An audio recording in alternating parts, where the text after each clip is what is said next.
दोस्तों, तो आज हम पढ़ेंगे संविधान के भागों के बारे में।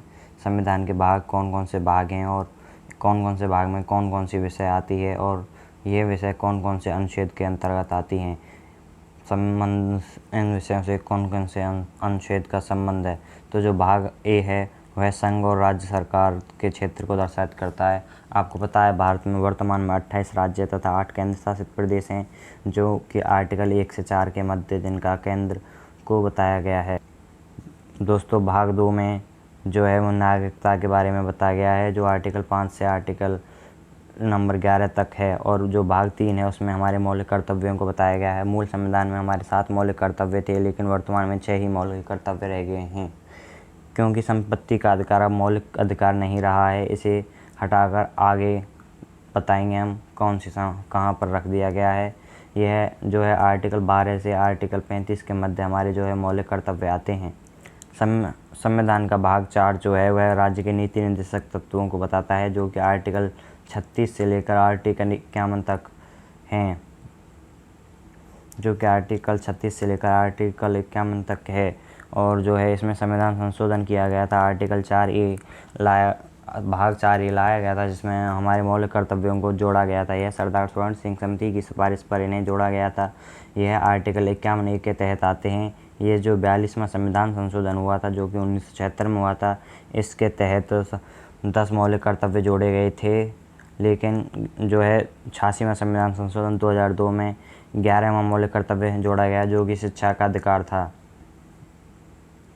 दोस्तों, हमारे जो है संविधान का भाग 5 जो है उसमें संघ सरकार है, जो कि सबसे बड़ा संविधान का सबसे बड़ा भाग है, जिसके कई 6 अध्याय हैं, 5 अध्याय हैं। और यह आर्टिकल 52 से आर्टिकल 151 के तहत आता है।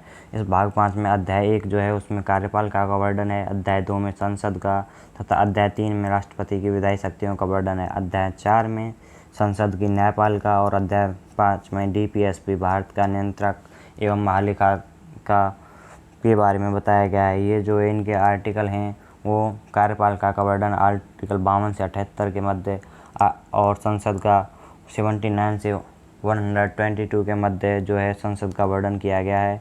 राष्ट्रपति की जो विधायी क्षमता है, क्षमादान करने की जो शक्ति है, वह आर्टिकल 123 के मध्य है तहत है। और जो है संघ की न्यायपालिका जो है वह आर्टिकल 124 से 147 के मध्य है। और जो है भारत का नियंत्रक एवं महालेखा परीक्षक आर्टिकल 148 से आर्टिकल 151 के मध्य आते हैं। अब हमने दोस्तों संघ सरकार पढ़ ली, तो इसके बाद आर्टिकल 6 आता है, जो कि राज्य सरकार के बारे में बताता है। राज्य सरकार जो है यह आर्टिकल 152 से 237 के मध्य हैं। जो भी राज्य सरकार के जितने भी अनुच्छेद हैं वो आर्टिकल 152 से आर्टिकल 237 के मध्य आते हैं। इसमें जो है अध्याय हैं, इसमें अध्याय 1 है जो वह साधारण अध्याय है, जो कि आर्टिकल 152 में आता है। और अध्याय 2 के मध्य कार्यपालिका आती है, राज्य की कार्यपालिका, जो कि आर्टिकल 153 से आर्टिकल 167 के मध्य है। अध्याय 3 जो है राज्य का विधानमंडल होता है। कई राज्यों में 1 विधानमंडल तथा कई इनमें 2 होता है। ये जो है आर्टिकल 168 से 212 के मध्य आते हैं। और राज्यपाल की विधायी शक्ति जो है वह आर्टिकल 213 के मध्य आती है, जिसमें राज्यपाल द्वारा क्षमा करने की शक्ति निहित है।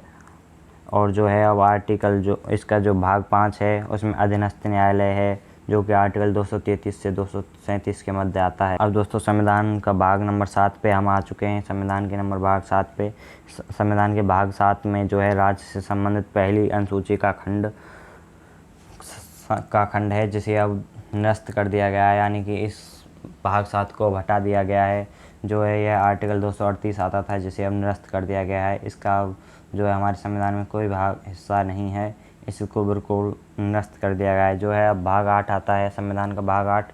इसमें संघ राज्य क्षेत्र UT के बारे में बताया गया है, जो कि आर्टिकल 239 से आर्टिकल 242 के मध्य आते हैं। दोस्तों भाग 9 में जो है पंचायतों का वर्णन किया गया है। ये जो है निम्न स्तर की जो पंचायतें होती हैं गांव में, उनके लिए उनके बारे में बताया गया है। इनमें आर्टिकल 243 से 243 O तक जो है बताया गया है। यह 73वां संविधान संशोधन के द्वारा ये भाग 11 में जोड़ा गया था, जिसमें संविधान संशोधन 1992 में हुआ था। पंचायतों का संविधान संशोधन जो हुआ था वह संशोधन 1992 में हुआ था। फिर इसके बाद आर्टिकल 9A जोड़ा गया था, जिसमें नगरपालिका को जोड़ा गया था। यह आर्टिकल 243B से आर्टिकल 243JG के मध्य आता है। आर्टिकल 9B जोड़ा गया था, जो कि 97वां संविधान संशोधन था। इसमें सहकारी समितियां जोड़ी गई थीं, जो कि आर्टिकल 243ZH से आर्टिकल 243ZT के मध्य आता है। अब दोस्तों संविधान का भाग 10 आता है, जो कि अनुसूचित जाति और जनजातीय क्षेत्र के बारे में हमें बताता है। इसमें जो है यह आर्टिकल 244 से 244A के मध्य आता है। अब आर्टिकल जो आर्टिकल 11 है वह संघ और राज्यों के बीच संबंध को प्रदर्शित करता है। आर्टिकल 245 से 263 के मध्य आता है। आर्टिकल जो है 12 जो आर्टिकल है उसमें जो वित्त संपत्ति और संविदाओं और वाद विवाद के बारे में बताया गया है। आर्टिकल 264 से 301 के मध्य आता है। इसमें संपत्ति का अधिकार शामिल किया गया था, जो कि मैंने आपको बताया था। भाग नंबर जो हमारे मौलिक कर्तव्य थे, जिनमें से संपत्ति का अधिकार हटा दिया गया था, वह संविधान के भाग 12 में जोड़ा गया है, जो कि इसमें संपत्ति का अधिकार जो है शामिल किया गया है। भाग 12 में शामिल किया गया है संपत्ति के अधिकार को। यहाँ पे दोस्तों थोड़ा क्लियर नहीं दिख रहा है, लेकिन फिर भी मैं आपको बताने की कोशिश करूँगा। जो भारत के राज्य क्षेत्र के भीतर व्यापार, वाणिज्य एवं समागम था, ये आर्टिकल 301 से 307 के मध्य आता है। और जो है इसमें जो है आर्टिकल नंबर 13 था, ये है भाग नंबर 13 था, जो कि आर्टिकल नंबर 301 से 307 के मध्य आता है। थोड़ी बहुत गलतियाँ हो जाती हैं कभी कभार, तो उसके लिए हम आपसे क्षमा चाहेंगे। जो अब आर्टिकल नंबर 14 है, इसमें संघ और राज्यों के बीच अधीन सेवाएं, जो कि PCS और UPSC है, यह आर्टिकल 308 से 323 के मध्य होता है। इसमें 2 भाग हैं इसके, अध्याय 1 और अध्याय 2। अध्याय 1 में जो सेवाएं हैं, अध्याय 2 में लोक सेवाएं हो गए। अध्याय 308 से 314 के मध्य जो है अध्याय 1 आता है, और 314 आर्टिकल से 323 के मध्य अध्याय 2 आता है। और अध्याय 14A जो है अधिकरण, भाग 14A जो अधिकरण को बताता है, जो कि आर्टिकल 323A से आर्टिकल 323B के मध्य आता है। इसके भाग 15 में जो है निर्वाचन के बारे में बताया गया है, जो कि आर्टिकल 324 से आर्टिकल 329A के मध्य आता है। तो दोस्तों इसके भाग जो है 16 है, उसमें कुछ वर्गों से संबंधित विशेष प्रावधान किए गए हैं, जो कि आर्टिकल 330 से आर्टिकल 342A के मध्य आते हैं। जो कि अब इसका भाग 17 है, इसमें जो है राजभाषा का उल्लेख किया गया है, जो कि आर्टिकल 343 से आर्टिकल 351 के मध्य आती है। भाग 18 में आपात उपबंध के बारे में बताया गया है, जो कि आर्टिकल 352 से आर्टिकल 360 के मध्य आते हैं। और जो भाग 19 है, इसमें प्रकीर्णन के बारे में बताया गया है, स्कैटर्ड जिसे इंग्लिश में बोलते हैं, यह आर्टिकल 361 से 367 के मध्य आता है।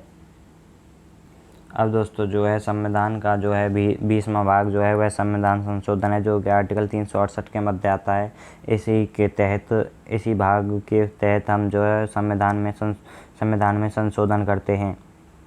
अब जो है आर्टिकल जो 21 है, इसमें अस्थायी, संक्रमणशील और विशेष उपबंध किए गए हैं, जिनमें 369 से आर्टिकल 392 के मध्य आते हैं। इसी में धारा 370 जो कि जम्मू कश्मीर में जो लगी हुई थी, जिसे अब हटा दिया गया है, ये वह भी आर्टिकल 369 से 392 के मध्य जो है भाग नंबर 21 में ही आती है। और इसका जो है अंतिम जो भाग है वह है आर्टिकल नंबर 322। आर्टिकल जो इसका अंतिम भाग है वह है 22वां भाग है, जिसमें आर्टिकल 393 से 395 के मध्य बताया गया है। ये इसमें संक्षिप्त नाम, प्रारंभ, हिंदी में प्राधिकृत पाठ और निर्जन के बारे में बताया गया है। तो दोस्तों हमारे जो भी संविधान के जितने को भी आर्टिकल थे वह 395 तक जो भी परीक्षा की दृष्टि से महत्वपूर्ण थे, वे सभी 395 तक थे। तथा इसमें भारतीय संविधान के 22 भाग हैं। इनके बारे में जो भी बात थी वो मैंने आप सभी को बताई। अगर आपको अच्छी लगी हो तो चैनल को सब्सक्राइब तथा वीडियो को लाइक ज़रूर करें। शुक्रिया।